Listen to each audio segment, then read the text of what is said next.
የሆነ ነገር እንድትነግረኝ ፈልጌ ነበር። ተሰቅሏል ኢየሱስ ክርስቶስ ለእኛ መጥቶ ተሰቅሎ ሞተዋል መስቀል ላይ። እኔ እኮ ሙስሊም ነኝ። እንደዛ እንዴት እነግርሻለሁ? እንደዛ ብዬ አላምንም እኮ እኔ። አታምንም? አይነው ግን ይነው ማች ሞር ከክርስቲያን ጅስት ታውቀዋለህ ብዬ ስለማምን ነው። አይነ እንደዛ ብዬ አላምንም። እንደውም ጥያቄ ነው ያለኝ ራሱ ማለት ነው። ይህ በአዳም የዘላለም ሞት የሚባለው ኮንሴፕቱ ራሱ የመጣው በአዳም ኃጢአት ነው አይደል? የመጣው ጓድ መቀሌ አይደል? በአዳም የተነሳ ነው የዘላለም ሞት የራሱ ኮንሴፕቱ የመጣው ማለት ነው ጣጣው። አዎ። ስለዚህ በአዳም የተነሳ ከሆነ በአዳም የመጣው የዘላለም ሞት ክፍያ እዳውን የከፈለው ወይም ቤዛ የሆነው ማን ነው ብሎ ነው የሚያምኑት? ኢየሱስ ክርስቶስ። ኢየሱስ ክርስቶስ ነው። ጥሩ። አሁን ለምሳሌ እኔ 100 ብር ዕዳ ነበረብሽ አንቺ እኔ ላይ ማለት ነው 100 ብር ዕዳ ነበር። ከዛ አሲያ መጣችና በቃ እኔ ከፍልላታለሁ ግን ነፃ ውጣት ብላ 100 ብር ስትሰጠኝ አንቺ ነፃ ትወጫለሽ አይደል? አዎ። ከዛ 100 ብር ከፍላለሁ ብላ አሲያ መታ በጎን በኩል ከአንቺ ጋር ከተነጋገረች በኋላ በሾርኔ መሆኑን ነው 25 ብሩን ሰታኝ 75 ብሩን ተመልሳ ብትወስደው ዕዳው ተከፍሏል? አልተከፈለም። ኢየሱስ ለዘላለም ነው የሞተው ሲሞት ወይስ ለ3 ቀን ብቻ ነው የሞተው? ለ3 ቀን ነው የሞተው ወይስ ለዘላለም ነው የሞተው? ለ3 ቀን ሞቶ ተነሳ። አዎ፣ ግን ታዲያ ለዘላለም ነው መሞት የነበረበት። የዘላለም ሞት ዋጋው ክፍያው የዘላለም ሞት ነው መሆን ያለበት። ቤዛ ከሆነ አይን ስለ አይን ጥርስ ስለ ጥርስ በሚለው ቤዛ ክፍያ ከሆነ ዕዳው የዘላለም ሞት ከሆነ ከዘላለም ሞት ዕዳው እንትን ማለት ያለበት ለዘላለም ሞት ነበረ መሆን የነበረበት። ግን ኢየሱስ በሶስተኛው ቀን ተነሳ ይላል። ያ ማለት ማጭበርበር ነው የሚሆነው። አልተከፈለም ዕዳው ማለት ነው። ዕዳው መከፈል ያለበት ለዘላለም ነበር ሞቶ መቅረት የነበረበት። ታዲያ ያ ሁሉ መጽሐፍ ቅዱስ ላይ ያለው ኮንሰፕት ያፈርሰዋል ማለት እኮ ነው። ይሄ ውድቅ ሆነ ማለት በአንድ ደቂቃ በአንድ ሰከንድ ሎጂካሊ ስጠይቂያቸው አንደኛ። ሁለተኛ ነገር ደግሞ ከእኔ ከፋርማሲ መጥቼ የጨጓራ በሽታ ዋጨው አልኩሽ። ምንድን ነው የምትይኝ አንቺ? ምንድን ነው የምትይኝ እንደዛ ብለሽ? ምንድን ድገምልኝ። የጨጓራ በሽታ ጨጓራ ያምሻል እንዴ አንቺ? ጨጓራ፣ ስኳር ወይ ደም ብዛት ምን አለብሽ አንቺ? ኧረ ምንም የለብኝም፣ ደህና ነኝ። ምንም የለብሽም። እኔ ደግሞ የጨጓራ የስኳርና የደም ብዛት መድኃኒት ይዤ የመጣውና ዋጨው አልኩሽ። ምን ትይኛለሽ? ለምን ብዬ ጠይቃለሁ። ኦኬ፣ ለምን ብለሽ ለምን እንደምትጠይቂኝ? መጀመሪያ ምንድን ነው ማለት መድኃኒቱን ከመቀበላችሁ በፊት መጀመሪያ ስለምን መነጋገር አለብን? ስለ መድኃኒቱ ምንነቱ፣ ለምን እንደምወጣው፣ ለምን እንደምትሰጠው መጀመሪያ በሽተኛ መሆንሽ መታወቅ አለበት አይደለ? ጨጓራ በሽተኛ ሳትሆኝ፣ ደም ብዛትም የስኳር በሽተኛም ሳትሆኝ መድኃኒት የሚለው ላይ ከመነጋገራችን በፊት እኔ አሞኛል ወይስ አላመመኝም ነው ጥያቄው። ክርስቶስ ቤዛ የተከፈለውና የተሰቀለው ለማን ኃጢአት ነው? ለሰው ልጆች ለኛ ብሎ እኮ። ለማን ኃጢአት? ምን ስለመጣ ማለት ለኦሪጂናል ሲል ነው ወይስ ስለሰራ መጀመሪያ? ስለዚህ ማለት ነው የአዳም ኃጢአት በእኛ ሲመጣ ጄኔቲካል ነው የመጣው። ጄኔቲካሊ ወርሰነዋል ከአዳም። ኦሪጂናል ሲል የሚባል ነገር አለ፣ የውርስ ኃጢአት የሚባል ነገር አለ ነው። ከሌለ በቃ ምንም ጥቅም የለውም ማለት ነው። ስለዚህ የክርስቶስ መሰቀል ምንም አያደርግልሽም። ተመልካች በቀላሉ ካለ ደግሞ ማስረጃ ማቅረብ አለባቸው። ኦሪጂናል ሲል በዘር ሐረግ ውስጥ ክሊር ነው። በቃ ቴንክ ዩ ቬሪ ማች። ተመለሰልሽ? ያ በቃ እንደዛ ነው ማለት ነው። እና በሽታው ሳይታወቅ ህመሙ ላይ ስለ መድኃኒቱ ማውራት አይቻልም። መጀመሪያ በሽታው መታወቅ አለበት። አንድ ሰው ስኳር ህመምተኛ ነኝ እያለ የጨጓራ እንዴት ተሰጨዋለሽ? ህመሙን መታወቅ አለበት። ስለዚህ አሁን ህመሙ ምንድነው? ኦሪጂናል ሲን ነው። ኦሪጂናል ሲን ማለት የውርስ ኃጢአት ነው። ኃጢአት ኔቸር ነው ወይስ ነርቸር ነው ብለሽ ጠይቂያቸው። ገጽ ያልሆንልሽን አብራርሻል። ኔቸር ነው ወይስ ነርቸር ነው ኃጢአት? ኔቸር አይደለም ኃጢአት። ምንድን ነው? ነርቸር ነው። በእኛ ነርቸር ነው፣ በእነሱ ኔቸር ነው። ኔቸር አይደለም ኃጢአት፣ ተፈጥሮ ሊሆናቸው። በእነሱ ተፈጥሯዊ ነው። በአዳም የተነሳ ጄኔቲካሊ አይደለም የሚመጣው ሳትፈልጊው። አዎ፣ ስለዚህ ሳትፈልጊ ነው። በእነሱ ትምህርት ማለት ነው። መጽሐፍ ቅዱስን ታዩና በእነሱ ትምህርት አንድ ሰው ኃጢአት የሚሰራው ኃጢአተኛ ስለሆነ ነው፣ በአዳም የተነሳ አይደል? ስለዚህ በተፈጥሮ ውስጥ ያለ ነገር ከሆነ ምንድን ነው መቆጣጠር ይችላል፣ አለመስራት ይችላል ነው። አንቺ አለመሽናት ትችያለሽ? አልችልም። አለመተኛ ትችያለሽ? ነው። ለምን አለመተኛ ያልቻልሽው? ለምንድን ነው?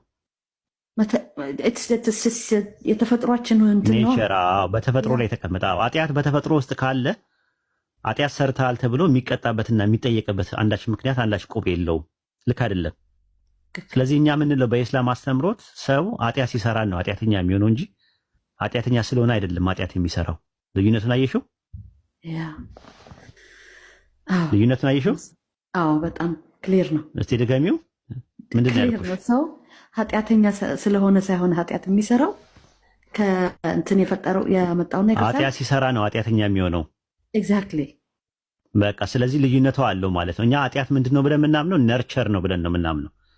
ኃጢአት ማለት አላህ ያዘዘውን መልካም ነገር አለማድረግ፣ አላህ የከለከለውን ክፉ ነገር ማድረግ ኃጢአት ይሰኛል ማለት ነው። ኃጢአት ለመባል መጀመሪያ ይሄ ነገር ሐራም ነው፣ ይሄ ነገር ሐላል ነው፣ ይሄ ነገር ሙባህ ነው፣ ይሄ ነገር ሙስተሃብ ነው፣ ይሄ ነገር መክሩ ነው ብሎ የሚነግረን አካል ያስፈልጋል። መልእክቱን መስማት አለበት። አንድ ሰው በማያውቀው ነገር በሌለበት መመደድ የአዳምን ገፈትና አበሳ ቀማሽ ነው ተብሎ አይባልም። ራሱ የሱን ገፈትና አበሳ የሚቀምስበት ምንም ነገር የለውም ራሱ ማለት ነው።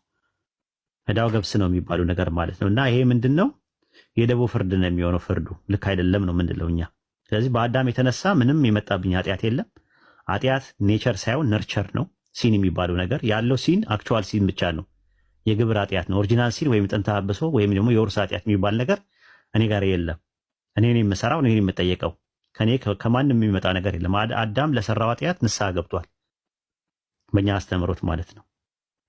ለምንድን ነው ጀነት ያላስገባው? መጀመሪያም ሲፈጥረው ጀነት አይደለም ያኖረው፣ ለማኖር አይደለም የፈጠረው፣ ለፈተና ነው እዛ የገባው። ፈተናውን ቢያልፍም ባያልፍም መውጣቱ አይቀርም። ለመላእክትም እንደዛ ነው ያላቸው፣ በምድር ላይ ምትክን አድራጊ ነኝና ብሎ ስላላቸው ማለት ነው።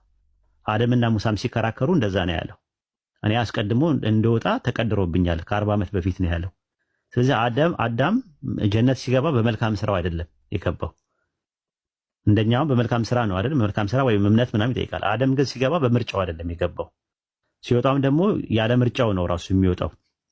ሲወጣም ማለት ነው እንትን ኃጢአት መስራቱ ሰበብ ነው። ለአላህ ላይ አመፀ። ሱረቱ በቀራ ምዕራፍ 2 ቁጥር 35 ላይም እንደዛ ነው። እንዳትሰሩ አላቸው። ብትሰሩ ብትበሉ ይሄንን ነገር ከበደለኞቹ ትሆናላችሁ ነው ያለው። ለበደለኞች ደግሞ የተዘጋጀ ሰዓት ስለነበረ ለዛ ነገር ባትምረን ከከሳሪዎቹ እንሆናለን ብለው ንስሐ ገቡ። አላህ ንስሐቸውን ተቀበለ ማለት ነው። ይሄ ነው ትምህርታችን ማለት ነውና ከዛ አንፃር ነው የሚታየው የኛ ያለው የሃርማቲዮሎጂ ትምህርት ወይም ስነ ኃጢአት ጥናት የሚባለው ነገር በጣም ጥልልና ጥንፍፍ ያለ ነገር ነው። እኛም እዚህ መተን ለማጥለልና ለማጠንፈፍ ነው ቁጭ ያልነውና በርቺ። እሺ አመሰግናለሁ።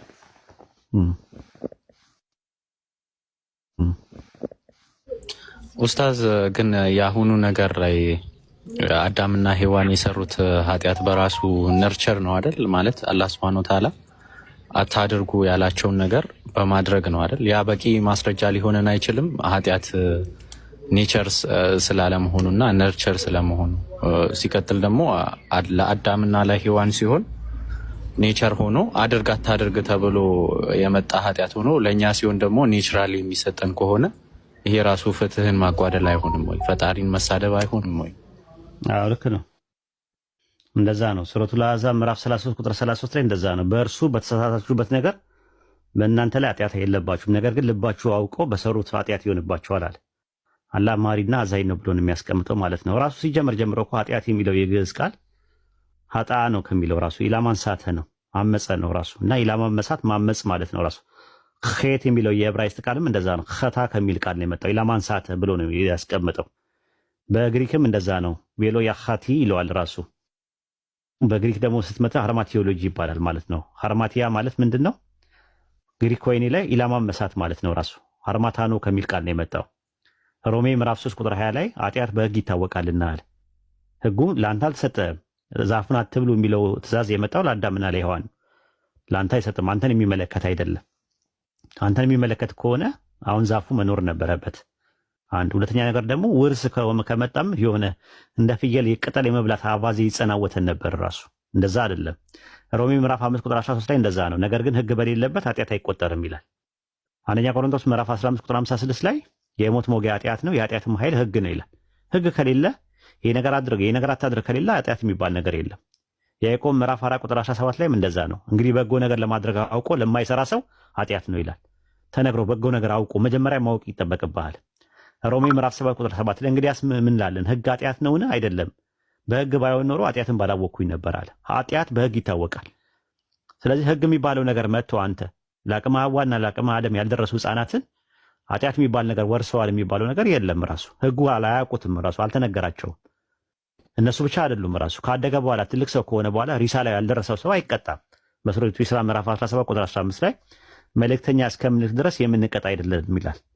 ስለዚህ አላህ ያንን ነገር ሲያደርገው ኃጢአት የሚባለውን ነገር ሱረቱ በቀራ ምዕራፍ 2 ቁጥር 35 ላይ ሲናገር አደም ወይ አንተም ከነሚስትህ በገነት ተቀመጥ፣ ከዛም በፈለጋችሁ ስፍራ በሰፊው ተመገቡ፣ ግን ይህችን ዛፍ አትቅረቡ፣ ከበደለኞች ትሆናላችሁ አለችው ይላል። አትቅረቡ ያላቸው ዛፉን ከበሉ ቅጣቱ በደለኛ እንደሚሆኑ ስለሚያውቅ ነው። አላህ በደለኞችን ደግሞ አሳማሚ ቅጣት እንደሚያዘጋጅ ሱረቱ ፉርቃን ምዕራፍ 25 ቁጥር 37 ላይ ለበደለኞች አሳማሚ ቅጣት አዘጋጅተናል ይላል። ሱረቱ ካፍ ምዕራፍ 18 ቁጥር 29 ላይ እኛ ለበደለኞች የከበበች የሆነች እሳት አዘጋጅተናል አለ። ሱረቱ አዕራፍ ምዕራፍ 7 ቁጥር 41 ላይ ብትመለከተው ለእነርሱ ከገሃነም እሳት በስራቸው ምንጣፍ ያለባቸው ሲሆን ለነዚህ ለበደለኞችን እንቀጣበታለን አለ። ስለዚህ ከበደለኞች ትሆናላችሁ ሲላችሁ ይቀጣሉ ማለት ነው። ከዛ ምን አደረጉ? ሱረቱ አዕራፍ ምዕራፍ 7 ቁጥር 23 ላይ ጌታችን ሆይ ነፍሶቻችንን በደልን፣ ለእኛ ባትምረን ባታዝንልን በእርግጥ ከከሳሪዎቹ እንሆናለን ብለዋሉ ይላል። ከዛ ሱረቱ ጣሃ ምዕራፍ 20 ቁጥር 122 ላይ ከዛም ጌታው መረጠው ከእርሱም ጸጸቱን ተቀበለው መረው አለ። ሱረቱ በቀራ ምዕራፍ 2 ቁጥር 37 ላይ ደግሞ በእርሱ ላይ ጌታው ጸጸትን በመቀበል ተመለሰለት ይላል። እርሱ ጸጸትን ተመላሽና ነውና እያለ ይናገራል ማለት ነው። ከዛ በኋላስ ወደኛ የመጣ ነገር አለ ወይ? የለም። በሱረቱ ኢስራ ምዕራፍ 17 ቁጥር 15 ላይ ተሸካሚ ነፍስ የሌላውን ኃጢአት አትሸከምም፣ ጭራሹኑ መልእክተኛ ሳይላክ ማንም ሰው የሚቀጣ የለም ብሎ ነው ያስቀመጠው ቁርአን። የሚገርም ትምህርት ነው።